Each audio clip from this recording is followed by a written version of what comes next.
यही मन की शुद्ध दिलगिरी, यही है भगवत आराधना, यही है भगवत चरणारविंद का प्यार। पर ध्यान दीजिए, कुछ नहीं कहूंगा, कुछ नहीं चाहूंगा, ये दो शब्द अमृत से भींगे हुए हैं। कुछ नहीं कहूंगा और कुछ नहीं चाहूंगा, ये अमृत शब्द हैं। उतारो जीवन में, पियो इस अमृत शब्द को। कुछ नहीं कहूंगा, तो बोले वो अत्याचार कर रहा है हमारे ऊपर, तो इनसे बड़ा समर्थ कौन हो सकता है? ये देख रहे हैं ना, तो मुझे कौन बचाएगा? फिर जब ये देख रहे हैं तो बचाएगा कौन? तो किससे कहूं? आप देख रहे हो, आप राजी हो, तो वो अत्याचार भी हमारे लिए तपस्या है, हमारे लिए वरदान होगा, निश्चित होगा। है कोई संस्कार जिसको मिटवाना चाहते हैं? नहीं तो सीम की चाप सके को तासु, बड़ रखवार, ऐसा कौन है इसे स्पर्श कर सके आपके एक रोम को भी? अनंत सामर्थ्य। तो किससे कहूं? और कुछ नहीं चाहूंगा। किससे चाहूं? सब भिखारी हैं। इतने बड़े दाता जो कुबेर की भी झोली भरते हैं, उनसे हम अलग किसी और को अपना मान करके चाह रख दें तो हमारी बुद्धि को धिक्कार है। कैसे विपिन बास करें?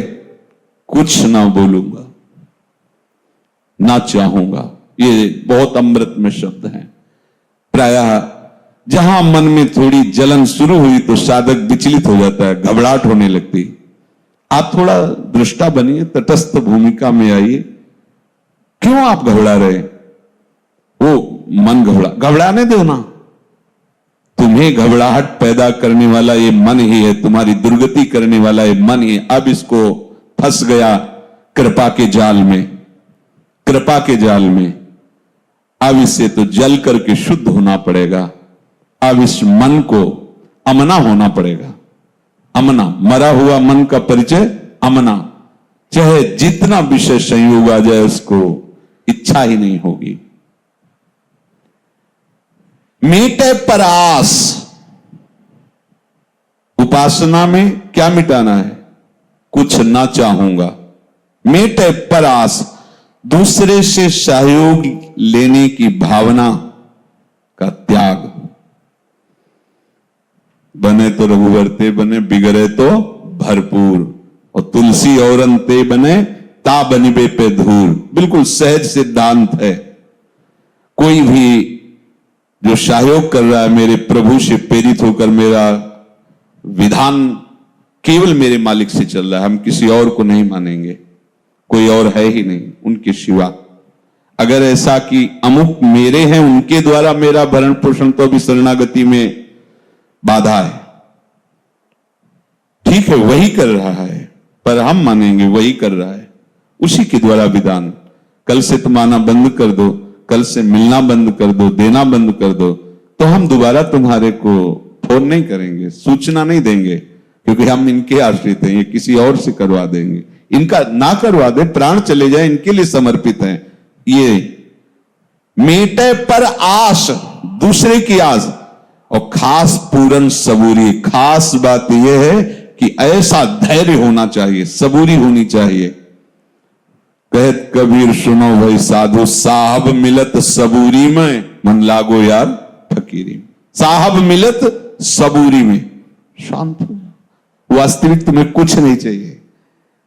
ये जो अन्नमय कोश है, स्थूल शरीर, इसके लिए जो अन्न चाहिए वो उनका ठेका है।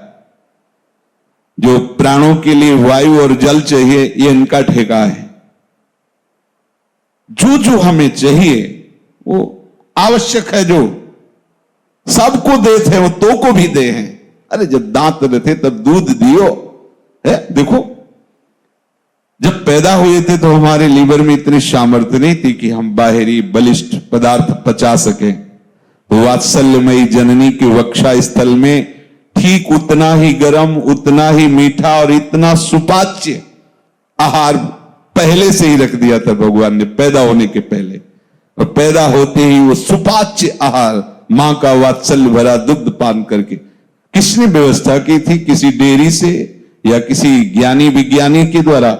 नहीं नहीं, प्रभु ने पहले ही हर जीव की पैदा होने के पहले व्यवस्था कर। अब काहे को तू परेशान हो रहा है? जब दांत न थे तब दूध दियो, अब दांत है तो को अन्न भी दे हैं, जल में थल में नभ में पशु पक्षिन को दे तो को भी दे हैं। काहे को तू परास कर रहा है? खास बन प्रभु का खास बन। कैसे बना जाता है? बोले सबूरी, धैर्य धारण कर। पूर्ण सबूरी है, पूर्ण धैर्य पूर्वक। ये कोई भी हमें डिगाना चाहे, पर आस नहीं होनी चाहिए। हर समय विचार परायण उपासक रहे। जैसी भी परिस्थिति में हो, विचार नकारात्मक न होने पावे। केवल अपने आराध्य देव के अनुकूल, प्रतिकूलस्य वर्जनम। इतने दिन से भगवान में लगे हैं, उन्होंने ऐसा कर दिया, वो तो सामर्थ्यशाली थे, ऐसा भी कर सकते थे, ऐसा क्यों नहीं आना चाहिए। वो वही कर रहे हैं जिससे परम मंगल हो रहा है। सत्य मानिए, परम मंगल। कहे चरण दास दीन दुनिया में पुकार, सब आसान यार मुश्किल फकीरी है। ये जो भगवत मार्ग है वो उल्टा है और कठिन इसीलिए है कि हम अपने बल से चलना चाहते हैं। यदि हम सदगुरुदेव की आज्ञा पर अपने जीवन को समर्पित कर दे तो चलना ही नहीं पड़ेगा। जैसे नौका में बैठा हुआ राहगीर बिना प्रयास के दरिया को पार कर जाता है, ऐसे परमार्थ का पथिक गुरु वचन रूपी नौका में बैठकर भव समुद्र को सहज में पार हो जाता है। हमारे हृदय में ये बात बैठ जानी चाहिए कि शास्त्र और गुरु आज्ञा से ही हमारा परम मंगल होने वाला है, हमारी किसी क्रिया आदि से नहीं। तो भगवान उपदेश कर रहे हैं कि जो आज्ञा हो उसके अनुसार कार्य करो। कर्तव्य कर्म उसे ही कहते हैं। अब उस कर्तव्य कर्म में यह सावधानी रखनी है, कर्तव्य कर्म पूरा हो ना पूरा हो, समझना। अनुकूल परिणाम मिले या प्रतिकूल परिणाम मिले, लोग निंदा करने लगे या यश करने लगे, मुझे बिल्कुल उधर नहीं देखना है। जो आज्ञा और जैसे चलाया जा रहा है बस। देखो अभी कहा ना, कठिन है भगवत मार्ग। इसीलिए कठिन है कि हम अपनी मान्यता का आरोप करते हैं। योगस्था कुरु कर्माणि संगम त्यक्त्वा धनंजय, सिद्धे असिद्धयो समो भूत्वा समत्वम योग उच्यते। हे धनंजय, तू आसक्ति का त्याग करके सिद्धि और असिद्धि में सम होकर योग में स्थित हुआ कर्मों को कर, क्योंकि समत्व ही योग कहा जाता है। संगम त्यक्त्वा, हमें किसी भी कर्म से कोई मतलब नहीं, समझना। जो आज्ञा है वो मुझे करना है। जैसे पीछे जो उदाहरण दिए, जो आज्ञा है, शास्त्र आज्ञा, गुरु आज्ञा, ये करना है बिना ही विचारी। हमें उस कर्म से मतलब नहीं, हमें आज्ञा से मतलब है। वो कर्म हुआ कि आप नाली साफ करो या आप सोहनी लगाओ या आप पादुका साफ करो। आए थे भजन में कि हम माला लेकर भजन में बैठे, कहते हैं कि जूता साफ करो, कहते हैं कि गाय चरा के लाओ। जो उपनिषदों में पढ़ के देखो, आप जाओ ऐसा करके ऐसा करो।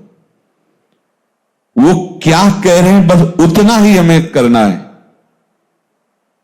हमें आगे विचार नहीं करने। देखो यदि इस माया बंधन से मुक्त होना चाहते हो तो बहुत ध्यान से सुनना, यही हम फंसे हैं।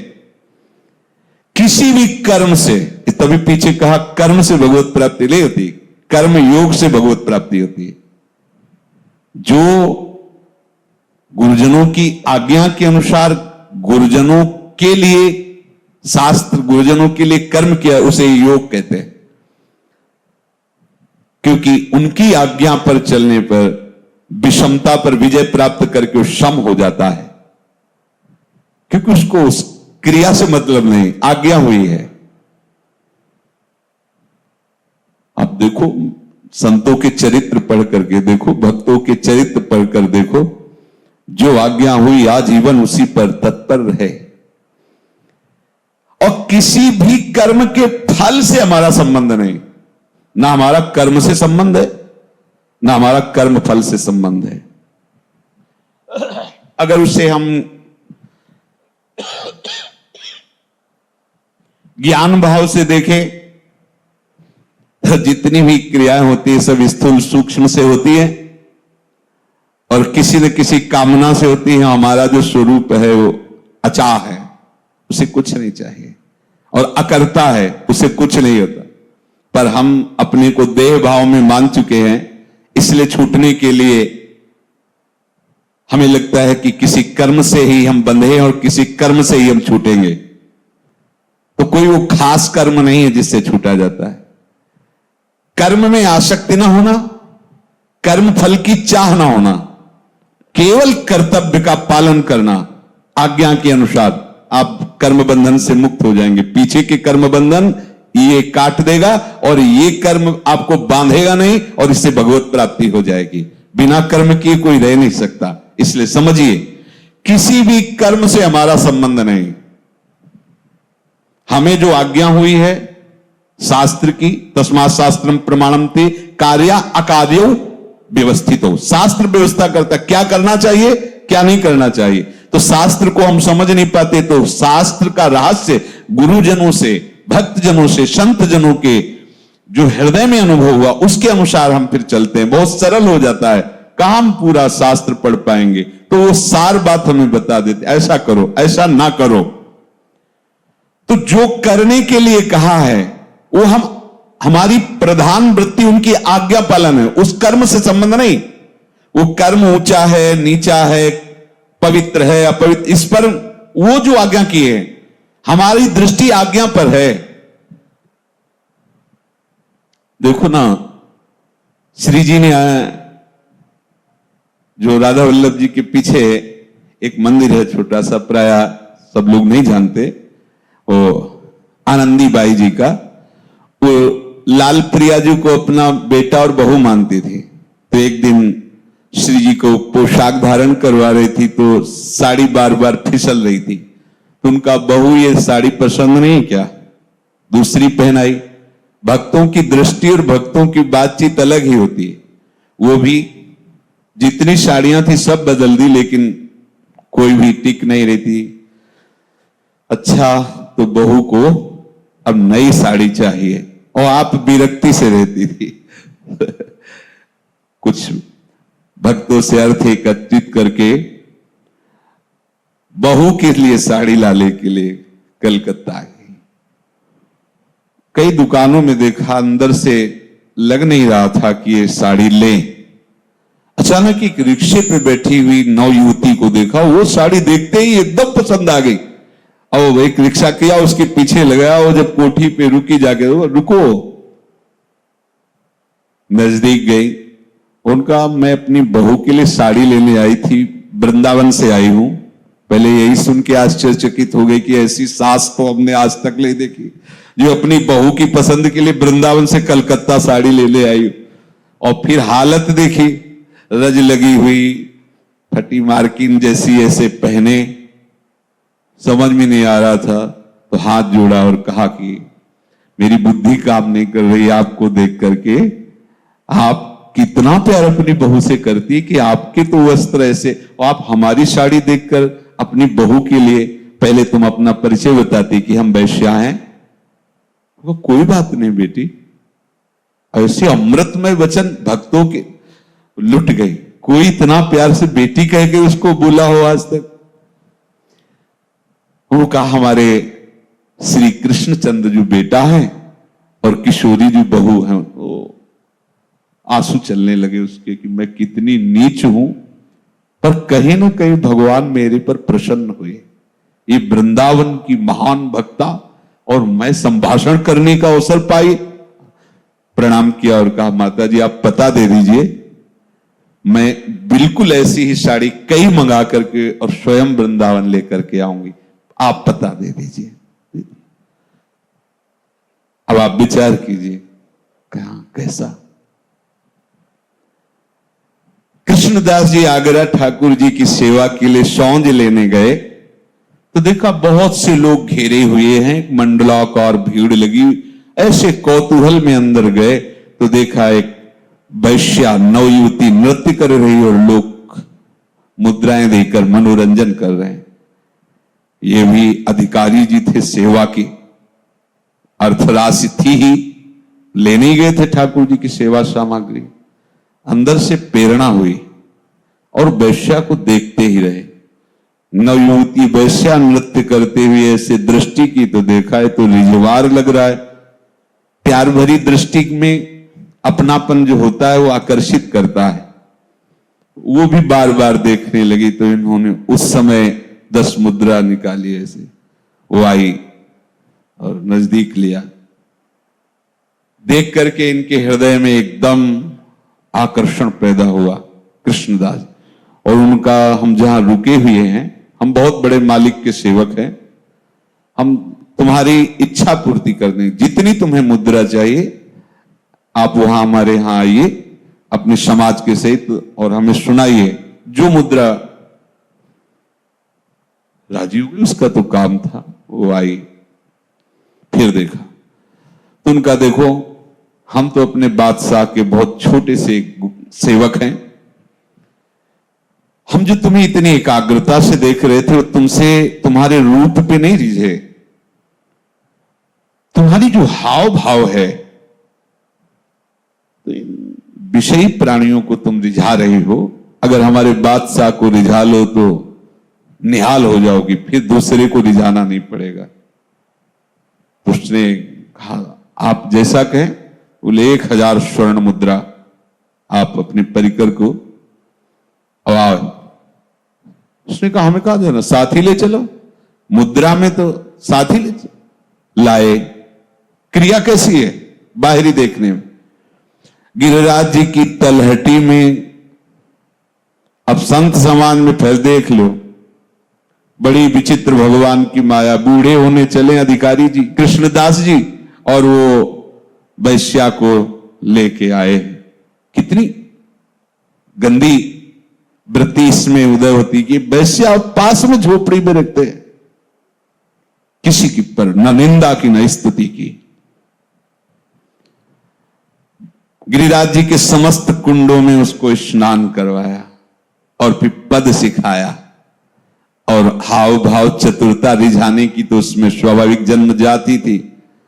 और जब पूरा तैयार कर लिया तब बोले, चलो आज अपने बादशाह के दरबार में ले चलते हैं। लाए श्रीनाथ जी के सामने और कहा, भेंट लाया हूं प्रभु आगरे से। अंदर से कहा और कहा, स्वीकार। और उसने कहा, इनको तुम रिझा लो, हमारे ये ऐसे बादशाह रिझवार हैं कि रीझ गए तो निहाल कर देंगे। समझ गई हो कि प्रभु की अपार कृपा मुझ मंदभाग्य पर हो गई। जैसे ही आलाप लेकर के गाना प्रारंभ किया तो श्रीनाथ जी के विग्रह की जगह श्रीनाथ जी। क्यों? क्योंकि भक्त ने कहा भेंट लाए हैं, स्वीकार करो। यही तो संत सदगुरुदेव की आज्ञा और वचनों का चमत्कार होता है। पूरा पद करके जे ही प्रणाम मुद्रा में हुई, वो ललित त्रिभंगी कोटि मनमथ मनमथ रूप देखा, प्राण छूट गए वही, और भगवान की नित्य सेवा में पहुंच गए। हमें आज्ञा पर दृष्टि रखनी, क्रिया पर नहीं। क्या आज्ञा? बस एक खास बात समझना है, नहीं हर कर्म बंधनकारी है, चाहे जितना शुभ हो वो भी बांध देगा। सोने की जंजीर है वो, और अशुभ कर्म लोहे की जंजीर है। लेकिन कर्म करते हुए कर्म बंधन में ना फंसे, ये कला शास्त्र सदगुरुदेव की आज्ञा के अनुसार, उनकी आज्ञा पर महत्व बुद्धि, ना कर्म पे ना कर्म के फल में। इसका क्या फल है गुरुदेव जाने, ये क्या कर्म के लिए आदेश गुरुदेव जाने। उनके श्रीमुख से निकला हुआ वचन हमारे लिए परम कर्तव्य है। शास्त्र सदगुरुदेव यही हमें कर्म जाल से मुक्त करते हैं। किसी भी कर्म में, किसी भी कर्म के फल में और किसी भी देश में, काल में, घटना में, परिस्थिति में, अंतःकरण में, बहिकरण में तेरी बिल्कुल आसक्ति नहीं होनी चाहिए। अब अखंड वृंदावनवासी सब साधक हैं। श्री जी के लिए पोशाक लानी, श्री जी के लिए चलो दिल्ली जाओ, गए। एक बार भी थोड़ी कहा कि हमने तो अखंड वृंदावनवासी, हम तो सीमा के बाहर नहीं जाएंगे। किसी भी देश में नहीं, किसी भी काल में नहीं। आज अमुक तिथि है, अमुक पवित्र उत्सव है, आप हमें बाहर भेज रहे हो। किसी भी घटना, किसी भी परिस्थिति, अंतःकरण या बहिकरण, इससे हमारा कोई संबंध नहीं। आज्ञा।